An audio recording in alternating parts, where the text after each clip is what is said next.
ছোট্ট কথাটা বলতে এত বছর লাগলো। ঠিক সময়ে প্রতি সপ্তাহে এসেছো ক্লাসে, বসেছো একটু পেছনে, সবার আড়ালে। প্রশ্ন ছিল না কোনো, শুধু নোট নিতে। তবু খালি মনে হতো তোমার চোখের ক্যামেরা জুম করে আমারই দিকে।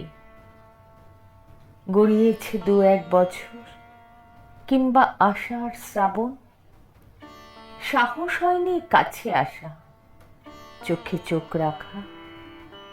বসতি দূরে, ভিড়ে, অবশেষে ভরা বর্ষায় কেবল একলা এলে তুমি ভিজে সপসপে।